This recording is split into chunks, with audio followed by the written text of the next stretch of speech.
여러분 안녕하십니까? 경제현장 오늘입니다. 정부가 올해 세법 개정안을 발표했습니다. 지난해에 이어서 올해도 감세 기조가 유지됐는데요. 하지만 이미 30조 원이 넘는 세수 부족 상황에서 또 감세냐라는 우려의 목소리가 나옵니다. 부자 감세 논란도 불거지고 있습니다. 세법 개정안을 둘러싼 쟁점과 최근 우리 사회의 뜨거운 이슈로 떠오른 교권 침해 논란까지 금요 경제 토론에서 자세히 분석해 보겠습니다. 경제 현장 오늘 지금 시작합니다. 함께 해주실 두 분 소개해 드리겠습니다. 정태옥 전 의원, 박원석 전 의원 나오셨습니다. 두 분 어서 오십시오. 예, 반갑습니다. 네. 자, 이번 세법 개정안을 보면 작년에 이어서 감세 기조가 유지되는 것이 특징이라고 할 수 있을 것 같아요. 두 분 먼저 어떻게 평가하시는지 좀 여쭙고 싶은데요. 먼저 정 의원님. 저부터요. 어떻게 되겠습니까? 그럴까요? 그럼 박 의원님 예, 먼저 박 의원님 말씀해 먼저 주실까요? 일단 작년 세법 개정안의 제목이 세제 개편안이었습니다. 네. 그만큼 이제 변화의 폭이 크고 그다음에 감세 규모도 굉장히 컸죠. 연간 13조가 넘는 이제 감세로 5년간 세수감이 한 60조 2천억 원 정도 됐는데요. 네. 그에 비하면 이번에는 이제 변화의 폭이 상대적으로 작습니다. 그래서 제목도 이 세제 개편안이 아닌 세법 개정안이고 다만 이제 기조는 유지하는 거죠. 네. 현 정부 이제 이 조세 관련된 기조가 전반적으로 감세 기조이기 때문에 올해 이제 세법 개정안도 마찬가지인데, 근데 작년도에 비해서 규모는 굉장히 작습니다. 네. 한 4,700억 원 정도 돼서 네. 5년 평균 한 3조 1천억 원 정도의 세수감이 예상이 되는데, 이제 우려되는 점은 지금 코로나19 여파로 인해서 또 전 세계적인 경기 침체 여파로 인해서 우리가 경기 회복 속도가 굉장히 더디고 기업들의 실적이 올해도 그렇게 좋지 않을 걸로 예상이 됩니다. 그래서 많게는 한 40조 원 정도 이 세수 예측이 빗나갈 가능성이 높다. 그만큼 세금이 덜 거칠 가능성이 높다고 지금 전망치가 나오고 있는데, 네. 그렇게 되면 전체적으로 이제 세수 기반이 굉장히 약화될 가능성이 커서 이게 지금 본격적인 경제 회복 그 국면에서 정부가 돈 쓸 것도 많고 또 우리가 어쨌든 지금 매년 예산이 자연 증가분이 굉장히 커지고 있지 않습니까? 그렇죠. 그런 추세에 감안했을 때 이렇게 세수 기반이 약화되는 감세 기조를 계속 유지하는 게 맞느냐 이런 우려가 있습니다. 그러니까 현 정부의 정책 기조가 전체적으로 재정 건전성에 초점이 맞춰져 있는데 재정 건전성이 안 쓰는 것만으로는 안 되거든요. 네. 어떻게 보면은 필요한 증세는 해야 되고 그 증세를 통해서 세수 기반을 유지를 해야 되는데 계속 이게 거듭된 감세를 하다 보니까 결국 현 정부 임기 내에 최대 한 89조 원 정도 이 감세 효과가 발생할 걸로 연구기관들이 예측을 하고 있거든요. 네. 그런데 지금 돈 쓸 것은 갈수록 많아지고 네. 또 지금 정부가 예상하는 것보다는 이 경제 회복 속도가 굉장히 더뎌서 경기 침체가 예상이 되는데 네. 이런 상황에서 저렇게 약화된 세수 기반을 가지고 제대로 된 정책을 펼 수 있을까? 이제 그런 점은 우려가 됩니다. 네. 자, 이제 정 의원님 어떻게 보십니까? 우리나라는 이제 2000년 IMF 이후로 지속적으로 잠재 성장률이 계속 떨어지고 있습니다. 그러면은 잠재 성장이 떨어지는 여러 가지 이유가 우리나라 경제 규모도 커지기 때문에 떨어지는 면도 있고, 그러나 또 그 고령화가 진행되기 때문에 떨어지는 면도 있습니다. 그렇다고 하면 경제를 이래 그 잠재 성장률을 높이는 방법에서 특히 한 경제를 뜻받치는 건 세 가지 이제 축이 수출과 투자와 소비거든요. 네. 그런데 이제 정말 중요한 것이 투자입니다. 투자를 잘해가 미래 먹거리를 잘 살려내면은 잠재적 성장률이 늘어나는 부분이 있어가지고 네. 이번 이 세제 개편의 중요한 부분이 투자를 좀 활성화하자라는 측면이 하나 있고요. 구체적으로 본다면은 K 영상 컨텐츠라든가 바이오 산업이라든가 또 외국에 나가 있는 기업들이 들어오는 리셔링에 대해서 지원해주는 이런 투자를 활성화시키는 측면이 하나 있고, 또 하나는 우리가 이제 고연령화가 되고 이제 평균 연령이 들으니까 노인들이 많은 자산과 돈을 가지고 있으면서도 이 부가 대를 이어가지를 못합니다. 네. 전에는 70대 되면 죽으니까 자식들이 받아가 그걸 소비를 했는데 네. 안 하니까 이거를 활성화시키기 위해 가지고 가업 상속이라든가 또 결혼 자금에 대한 세금 공유하는 이런 측면은 굉장히 잘하고 있다고 생각을 합니다. 잘했습니다.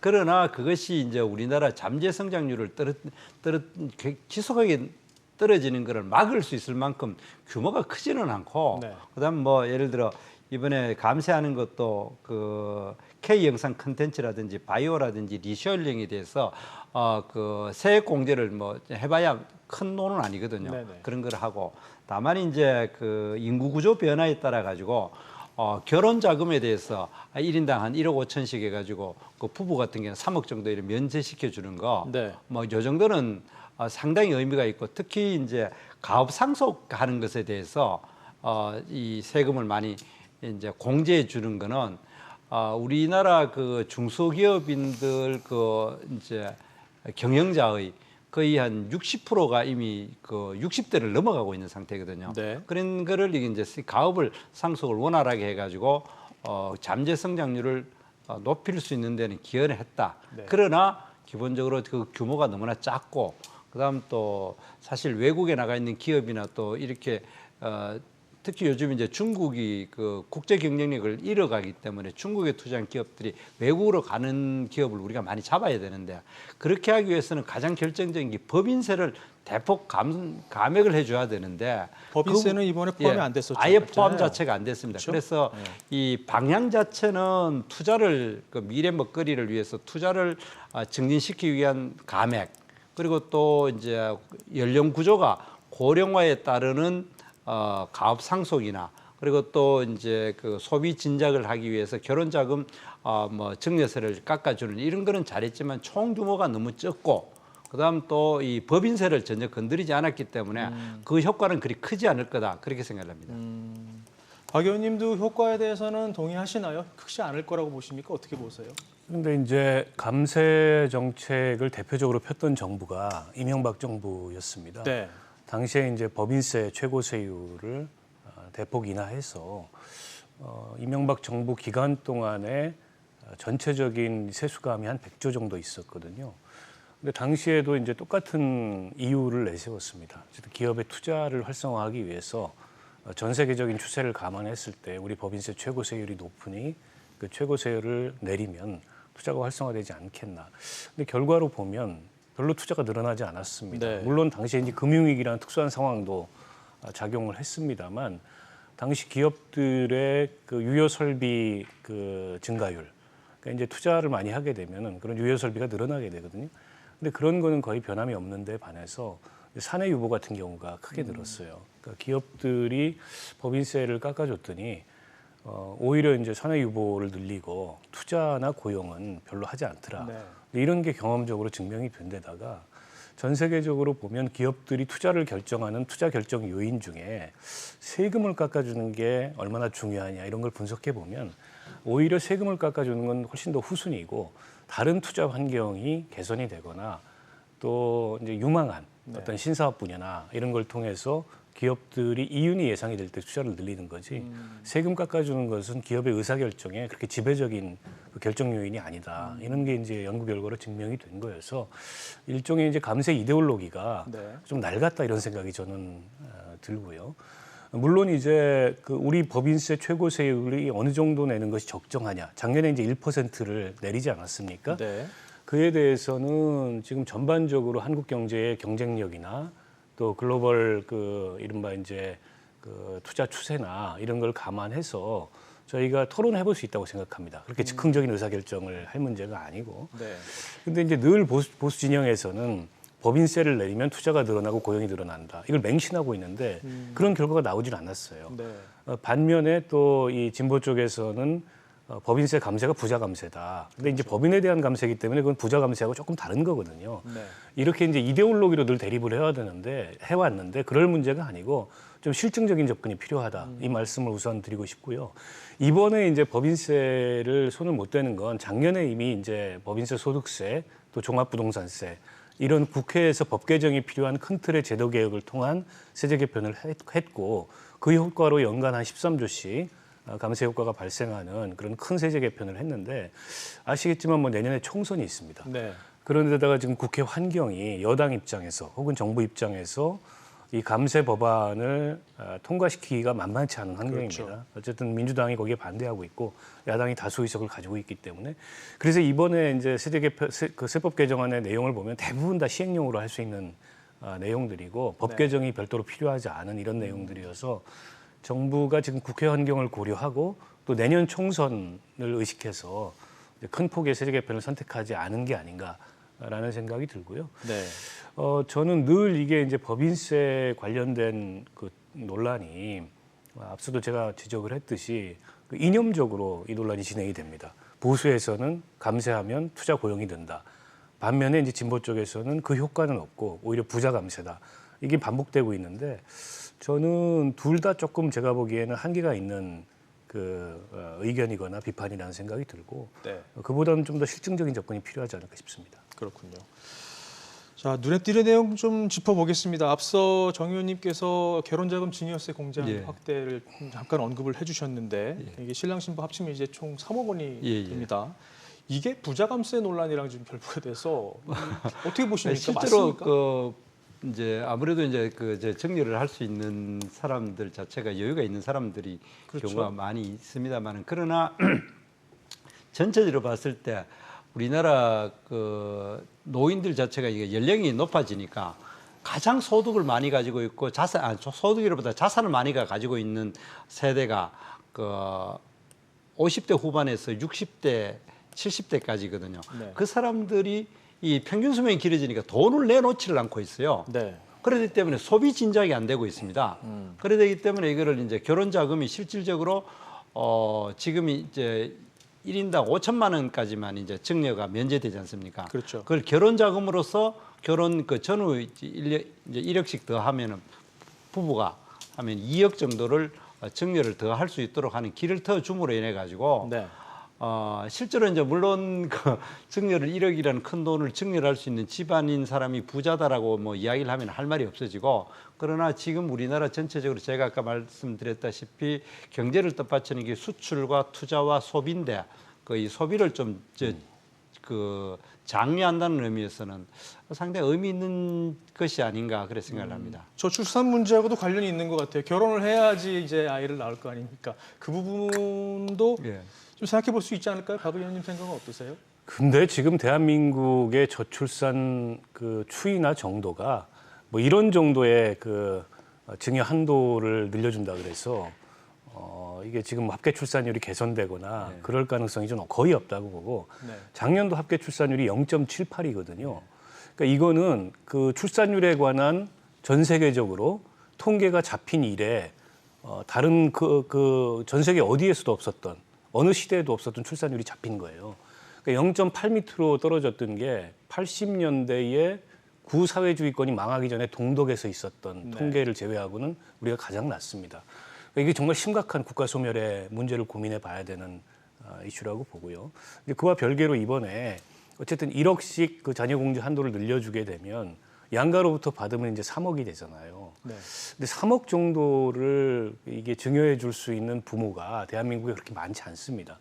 그래서 이제 부자 감세 논란이 나오는 거고 네. 평균 결혼 비용이 한 3억 3천. 그러니까 거기 이제 뭐 전세 자금 마련하고 예식 장비 쓰고 신혼여행 가고 3억 3천 든다고 하는데 그러니까 누구는 3억 3천이라는 평균적 결혼 비용을 다 증여를 받아서 처리를 할 수 있게 되고 누구는 이제 그런 증여 혜택을 그러니까 뭐 부모로부터 부모 그런 능력이 없다 보니까는 상대적으로 그런 증여 혜택도 받지 못하는 네. 이런 이런 형평성 문제가 대두가 되는데 근데 뭐 저는 불가피한 문제인 것 같아요.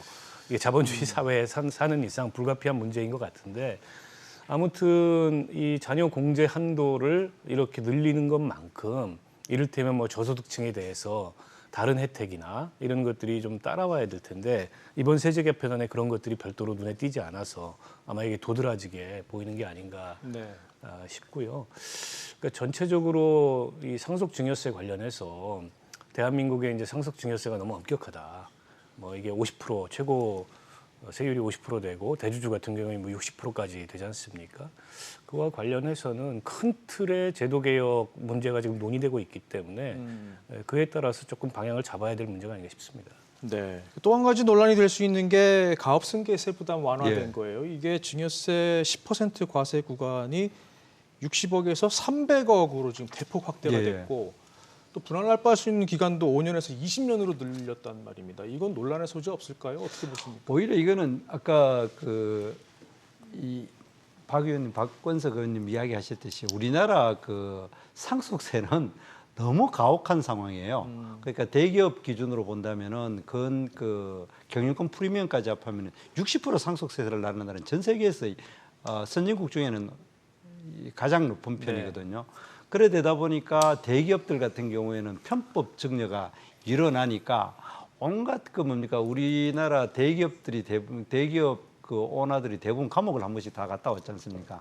근데 그 사람들이 실질적인 내막은 전부 다 편법 상속과 직접 관계가 돼 있고 그들이 감옥에 가 있고 들락날락 하는 동안에 경영에 대해서 그 위축이 된 부분이 굉장히 많습니다. 네. 그래 부분이 있고 그다음에 이제 이 중소 중견기업들의 가업 상속은 우리나라가 가업이 상속 안 되는 세계적으로 굉장히 또 유명한 나라이기도 합니다. 네. 워낙 그 이유가 상속세가 너무 높기 때문에 네. 그래서 이거를 이제 낮춰주자는 그런 의미고 현실적으로도 우리 그 중소 중견기업을 하는 사람들이 기업을 그 당대에서 그냥 끝내는 경우가 굉장히 많아요. 네. 그 이유는 자녀 자체가 숫자가 적다 보니까 가업을 이을 이을 자녀 숫자가 적고 그 사람들이 전문 직업을 가지고 있는 경우에는 아버지의 그 직업을 가업을 잊지 않으려고 하는 측면이 하나 있고 네. 또 한 가지는 너무 가혹하게 세금이 많이 나오다 보니까 가업을 잊는다는 게 별 의미가 없어지는 이런 문제가 있기 때문에 복합적이기는 하지만은 그러나 가업 상속에 대해서는 정말 그 좀 파격적으로 지원을 해줘가지고 사업을 계속 영위할 수 있도록 그리고 고용을 유지하고 사업을 더 대를 이어가지고 할 수 있도록 하는 거는 우리 사회에서 굉장히 필요한 문제고 이거를 뭐 이념적인 잣대로 가지고 그 부자 감세다 이렇게 이야기해서는 안 된다고 생각합니다. 요즘은 기업들 자체가 적이 많다 보니까 뭡니까 이 주식으로까지 굉장히 분산이 많이 되다 보니까 뭐 대기업 기준으로 이야기한다면은 오너 가족들이 가지고 있는 게 대부분 10%에서 20%밖에 안 됩니다. 나머지 80%는 대부분 주주들이 대부분 외국인이거나 일반 연기금이나 또는 개인이기 때문에 부자 감세라고 그걸 볼 것이 아니라 국가 경쟁력 강화라는 측면에서 이걸 바라본다면은 과도한 상속세가 가져오는 우리 사회의 불필요한 갈등이라든가 그다음 경제에 대해서 여러 가지 손상을 입힌 거를 좀 정상화시켜야 되지 않느냐 그런 의미에서 지금 대기업에 대해서는 자꾸 그 국민적인 아직 합의가 좀 있어야 되기 때문에 중소 중견기업만이라도 먼저 가업 상속을 좀 원활하게 할 수 있도록 하는 것은 굉장히 바람직하다. 네. 그리고 실제로 인구 구조 자체가 워낙 고령화되어 있기 때문에 이 기회를 놓치면은 우리나라 성장 동력이 가라앉을 수도 있기 때문에 필요하다. 그래 생각을 합니다. 박 의원님 생각도 마찬가지신가요? 아니 이거 저 생각이 좀 다른데요. 원래 이 제도의 취지는 정말 소규모 가업의 승계를 장려하고 촉진하기 위해서 만든 제도인데 이게 가업 상속 제도의 이 범위가 대상이 점점 더 늘어나 가지고 이제는 뭐 업계 1위 기업들이 다 이런 가업 상속 공제 대상에 포함이 되는 바람에 사실상 대주주에 대한 감세 제도로 변질된 거 아닌가라는 생각이 들어요. 근데 어떤 기업이 영속성을 갖는다는 건 그 기업체가 영속성을 가지면 되는 거지 반드시 그게 혈연적으로 영속성을 가져야 되는 건 아니거든요. 네. 때문에 그 기업에 대한 이제 지원을 통해서 특히 이제 중소 중견 기업이라면 중소 중견 기업의 경쟁력을 확보하기에 다양한 세제 지원이나 정책 지원들이 있지 않습니까? 네. 그런 것들에 훨씬 더 내실을 기할 문제지. 이게 뭐 혈연적으로 그 기업 가업을 승계하는데 지원을 해줌으로써 사실상 그런 이 중견 기업, 대기업이나 마찬가지인 중견 기업의 그 대주주에게 지원을 해주는 제도는 문제가 있다고 보고. 그렇게 따지자면은 대한민국에서 가장 강력한 가업 승계를 하고 있는 말하자면 기업은 이 대기업들입니다. 네. 그야말로 재벌 기업들이 가장 강력한 가업을 이어오고 있는데 거기에 대해서는 또 이제 지원을 할 수가 없지 않습니까? 현재 네. 제도상으로 본다면 그러니까 이게 로직이 계속 이렇게 가면은 재벌 대기업이 왜 우리한테는 지원을 안 하냐? 우리처럼 몇 대를 이어오면서 가업을 승계하고 말하자면 고용을 유지하고 대한민국 경제를 위해서 이바지한 그런 기업이 누가 있느냐 이 논리까지 확대가 되거든요. 때문에 저는 이렇게 가업 상속 공제 제도의 대상이 지나치게 확대됨으로 인해서 애초에 취지를 벗어나서 사실상 이 규모 있는 기업의 대주주를 지원하는 제도로 변질되는 것은 좀 문제가 있다고 보고 이번에도 보면 이 60억 원에서 300억 원 그 증여재산 가액을 기준으로 기존 세율이 20%였는데 이거를 10%로 그리고 세율을 절반으로 떨어뜨리는 거잖아요. 네. 사실상 이 구간에 있는 이제 증여재산 구간에 있는 이 대주주들한테 큰 혜택을 주는 거라고 보고 또 뭐 연부연납은 저는 뭐 할 수 있다고 봅니다만 그 연부연납도 지금 거의 5년에서 20년으로 네. 한 4배 정도 늘려주는 건데 과연 이렇게 했을 때 이른바 우리가 이제 보호하고 싶은 그 업이 과연 계속 유지가 되는지 보호가 되는지에 대해서도 좀 사후적으로 좀 평가를 해볼 필요가 있다고 생각해요. 사실상 이렇게 이 상속세만 줄여서 상속세 먹튀를 할 가능성도 없지 않아 있거든요. 게다가 지금 그 업종 변경의 그 규제까지도 완화해 주는 제도가 그렇죠. 이 동반돼 있어요. 그렇다 네. 보니까 이거는 가업 상속 그 공제 제도의 취지를 많이 벗어나고 있는 게 아닌가 저는 그런 우려가 듭니다. 네. 저기 거기서 반론을 하나 제기하고 싶은데 네. 실제로 이제 우리나라 상속세가 워낙 강하다 보니까 이게 조그마한 뭡니까 그 설렁탕 가게 그냥 대를 잇게 하는 차원을 넘어가지고 지금 중견기업까지 가는 거는 이 현재의 우리나라 상속세 자체가 워낙 그 비정상적이다 보니까 이랬던 측면이 있고요. 그다음에 또 아까 박 의원님께서 꼭 혈연이 이어야만 되느냐 이렇게 이야기를 하시는데 뭐 우리나라 같은 경우 그런데 이제 세계적으로 봤을 땐 그 말이 맞는데 우리나라 같은 경우에는 전문 경영인 체제가 성공한 사례가 제가 생각하기에는 거의 없다고 봅니다. 네. 옛날에 전문 경영인 체제가 성공했다고 생각하는 가장 대표적인 케이스가 기아 자동차 결국에는 망해버렸지 않습니까? 네. 그리고 또 그 우리나라 그 뭡니까 전문 경영인 체제로 대를 이어가지고 모험이라고 생각하는 유한양행 같은 경우에 사실 그 유일한 박사의 그 자기 핏줄한테 넘겨주지 않고 전문 경영을 했지만 그 규모라 갖는 것이 그때 지금부터 1960년대 70년대 그 이 바이오 업계에서 유한양액이 차지하는 데 비해서는 지금은 형편이 짜버려들었지 않습니까? 네. 그래도 있고 또 대우 그 조선해양 같은 게 전문 경영인들이 노동조합과 결탁을 해가지고 얼마나 많은 국부를 손해를 시켰습니까?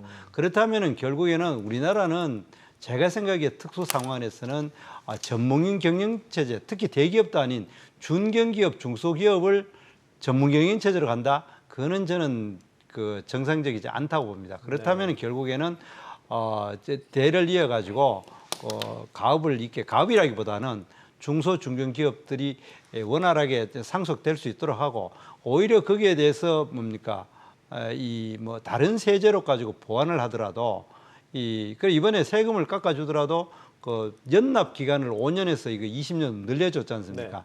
네. 이래가지고 이게 현실적으로 이 상속이 될 수 있도록 그렇게 하는 제도가 필요하고 아까 이제 대기업에 비해 가지고 논리가 안 맞다 하는데 대기업도 이만큼은 아닐지라도 네. 그 상속 세제를 정말 그 개편해 줘야 되는 것이 맞다고 생각을 합니다. 네. 이제까지 그 상속세 문제가 이렇게 비정상적으로 전 세계적으로 상속세를 폐지하는 나라도 점점 늘어나고 있고 상당히 있거든요.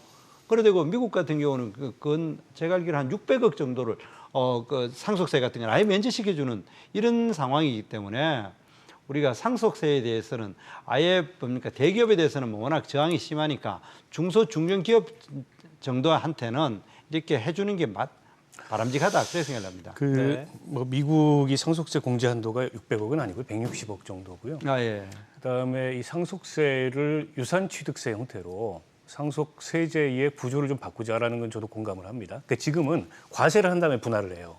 근데 그게 아니고 분할을 한 다음에 각각의 과세를 하게 되면 그만큼 이제 전체적인 상속세 부담이 줄어드는 거죠. 그렇죠.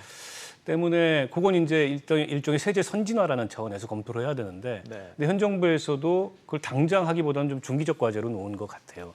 저는 그건 검토를 해야 되는데 다만 이 공제를 계속 이렇게 이 대주주한테 혜택을 주는 식으로 늘려가는 건 실제 이렇게 공제를 늘려주면 정말 가업 상속이 원활한가에 대해서 저는 실증적으로 별로 검증도 안 됐다고 생각합니다. 네. 그래서 제가 이제 심지어 세금 목튀기까지 한 거고 정말 그 기업의 가치가 있는 기업을 계속 유지하도록 하려면 기업에 혜택을 줘야 되는 거죠. 기업에 지원을 해주고 세제 혜택을 주더라도 기업에 해줘야지 그거를 상속 시점에 그 대주주한테 해주는 거는 글쎄요 뭔가 저는 이거는 뭔가 현대적인 어떤 중소 중견기업에 대한 지원의 논리하고는 맞지 않는 것 같습니다. 알겠습니다. 요 이슈는 여기서 좀 정리를 하고요. 예. 또 좀 계속 얘기를 해보고 싶은 내용들이 좀 있어서 이번 개정안에는 부동산 관련 세제는 눈에 띄지를 않습니다. 이 왜 이럴까요? 먼저 일단 법 개정이 어려운 게 현실적인 장벽일 것 국회 같고요. 진통 때문에 그런 그리고 건가요? 작년에 이미 종합부동산세 그 개편을 그렇죠. 했고 때문에 이거 연속적으로 그리고 이미 이제 부동산 관련된 세수가 많이 줄었습니다. 네. 종부세 개편으로 인해서 때문에 연속적으로 이게 하기 좀 부담스러운 것도 있고 또 지금 이제 부동산 거래가 굉장히 침체돼 있는데 이 침체된 게 사실은 세금 때문이 아니거든요.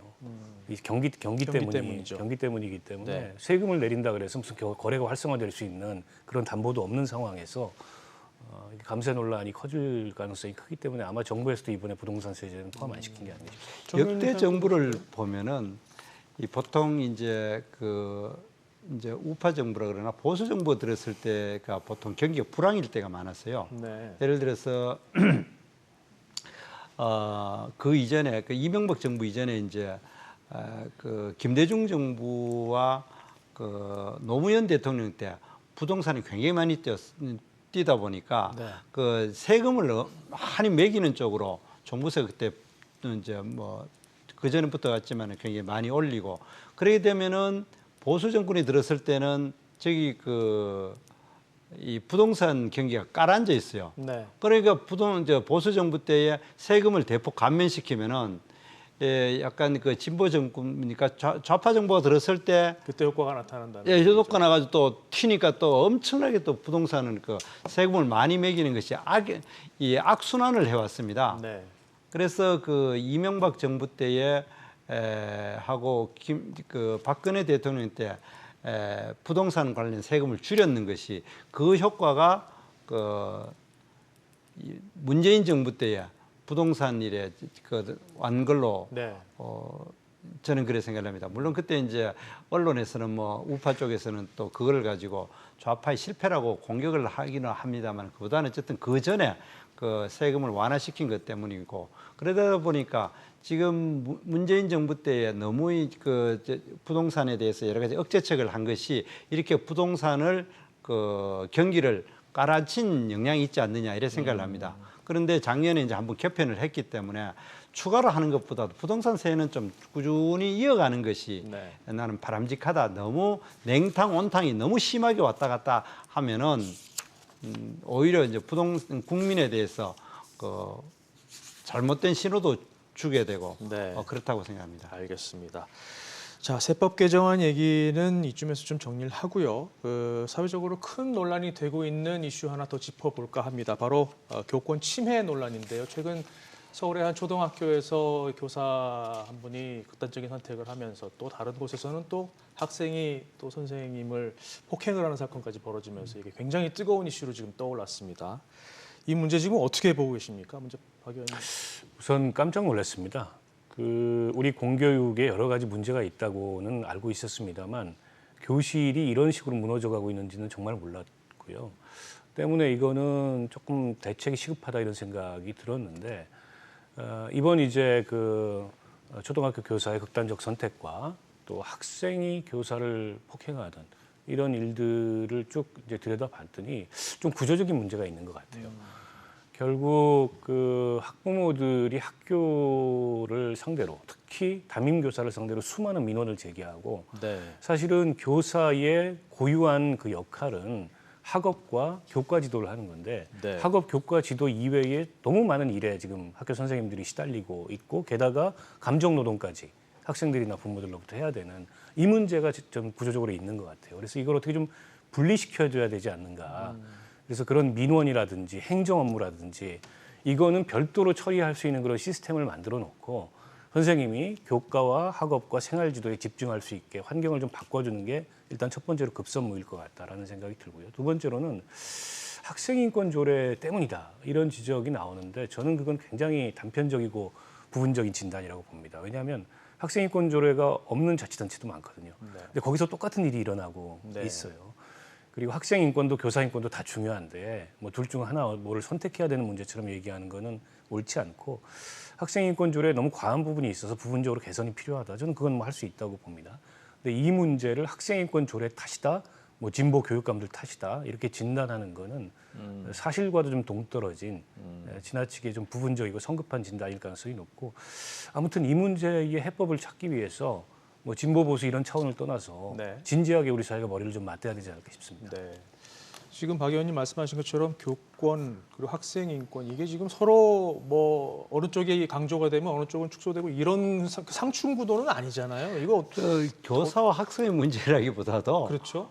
근본적인 문제는 뭐 여러 가지가 있을 수 있지만은 우리나라 요즘 학부모들이 너무 자녀를 과보호를 하는 그 연장선상에서 이 문제가 일어나는 측면이 상당히 있다고 생각을 합니다. 네. 그리고 이제 우리 박 의원님이 이 학생 인권 조례 탓이 아니라고 말씀하십니다만, 그러나 그것도 이제 하나의 중요한 그 현장에서 교사가 그러니까 학생들에 대한 지도할 수 있는 여러 가지 수단을 무력화시키는 그런 역할을 한 것은 사실이거든요. 그러기 때문에 그것에 대해서 뭐 전혀 이거를 가지고 이게 모든 원인을 그게 돌릴 수는 없지만, 그러나 그것도 학교 분위기상 교사가 네. 학생들을 지도할 수 있는 여러 가지 수단을 많이 없애는 그런 역할을 한 거는 사실이다, 그렇게 생각합니다. 네. 그럼 이거 해법을 어떻게 찾아야 될까요? 지금 교육부에만 맡겨놓을 수 있는 상황은 아니지 않습니까? 그러니까 이거야말로 사실은 조금 이 공론을 만들기 위한 네. 그런 어떤 시스템적인 접근이 좀 필요할 것 같고요. 그래서 저는 빠른 해법보다는 바른 해법을 찾는 게 굉장히 중요하다고 생각합니다. 이런 문제가 터지면 그 즉시 무슨 대책을 막 만들어가지고 적용을 하는데, 시간이 지나고 보면 그게 대책이 아닌 경우들이 너무 많거든요. 네. 근데 이제 교육의 문제는 이게 백년지대계의 문제고, 우리 교육의 가장 기초적 단위라고 할 수 있는 교실이 이런 식으로 붕괴된다는 건 너무 위험한 일이기 때문에 이 문제에 대한 대책을 당사자들인 교사, 학부모, 학생, 교육당국이 머리를 맞대고 네. 진짜 해법을 찾을 수 있는 그런 숙성의 시간이 좀 필요한 것 같고요. 네. 당장에 일단 실태 점검부터 좀 해야 될 것 같아요. 네. 어디서부터 얼마나 많은 학교에서 이런 문제들이 얼마나 많이 일어나고 있는지 네. 이에 대한 실태 조사부터 좀 바르게 돼야 되지 않을까 싶습니다. 근데 지금 시간이 오래 걸린다고 시간이 오래 걸려야 된다고 지금 말씀을 하셨는데 뭐 당장 국민적인 관심이 워낙 쏠리다 보니까 이게 두 쉽지 가지를 않을 좀 것 분리를 같아요. 해봐야 되는데, 학부모들이 과도하게 이 교사에 대해서 개입하는 문제는 가능한 한 상당히 강력한 수준으로 원천적으로까지는 할 수 없지만은 차단을 해야 된다고 생각을 합니다. 그게 가능할까요? 뭐 충분히 가능하다고 생각합니다. 예를 들어 이 학부모들이 뭐 전화를 해가지고 신분의 위협을 가한다든지, 아니면 욕을 한다든지, 뭐 이런 것에 대해서는 그거는 명확하게 형사처벌을 할 수 있도록 하는 근거를 만들면 된다고 생각합니다.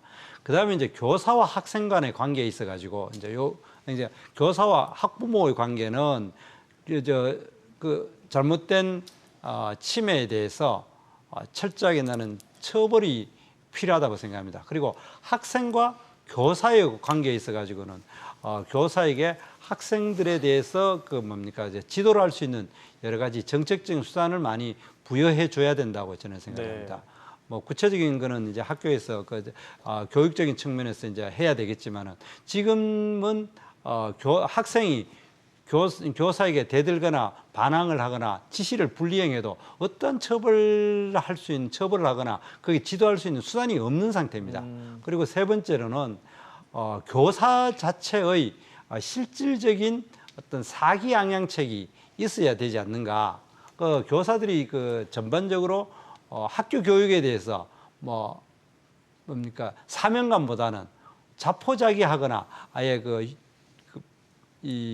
사표 내버리고 도피해버리는 이런 게 있기 때문에, 교사들이 그래도 자긍심을 가지고 학생들에 대해서 교육에 훈육에 임할 수 있는 그런 사회적인 분위기를 만드는 이 세 가지가 동시에 이루어져야 된다고 생각합니다. 네. 다시 한번 얘기하면 학부모에 대해서는 부당한 것에 대해서는 엄격한 처벌을 하고, 학생과 교사에 대한 관계에 있어 가지고는 교사가 제대로 훈육할 수 있는 여러 가지 정책적인 수단을 마련해주고, 그리고 또 교사들이 좀 더 열정을 가지고 훈육에 임할 수 있도록 여러 가지 사회적인 분위기와 사기 양양책을 북돋아줘야 된다, 이렇게 생각합니다. 네. 지금 말씀하신 부분이 결국 이제 정부가 다음 달에 발표할 종합 대책이라고 지금 돼 있어요. 종합적으로 뭐 어떤 게 나올 수 있을지 좀 의구심이 좀 가긴 합니다만 박 의원님 생각에서는 반드시 포함돼야 할 내용은 뭐가 있을까요? 일단 제가 모두에 말씀드렸듯이 그 교사들이 본연의 역할인 교과와 학습, 지도에 집중할 수 있도록 시스템을 만들어줘야 된다. 네. 그러려면 일정하게 학부모들의 민원하고 현장 교사하고 분리시켜줘야 됩니다. 미국 같은 경우는 이걸 학교 당국이 다 담당을 해요. 교장이 담당을 하든가 네. 또 생활 지도를 전문적으로 하는 행동 조정관 제도라는 게 있습니다. 그래서 뭔가 이게 문제 행동을 보이는 학생이 있으면 그 교사가 그걸 갖다가 발견하고 부모한테 통보하고 학교에 통보하면 그 행동 조정관이 그 학생을 담당해 가지고 케어도 하고 필요할 때는 제재도 하고 이런 식으로 접근하는 제도도 있고 영국 같은 경우에도 학교에서 체벌을 엄격히 금지하고 있는데 또 한편으로 학습을 방해하거나 학습에 지장을 줄 때 교사가 그걸 제재할 권리도 포함하고 있고 그 제재에는 물리적 제재까지 포함이 돼 있거든요. 네.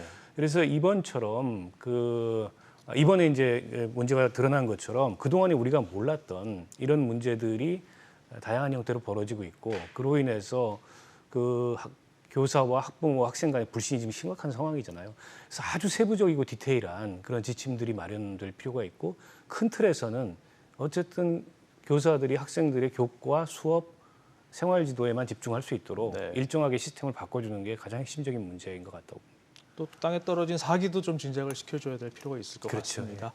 자, 오늘 두 분 말씀은 여기까지 듣겠습니다. 지금까지 정태욱 전 의원 또 박원석 전 의원과 함께 얘기 나눠봤습니다. 고맙습니다. 예, 수고했습니다.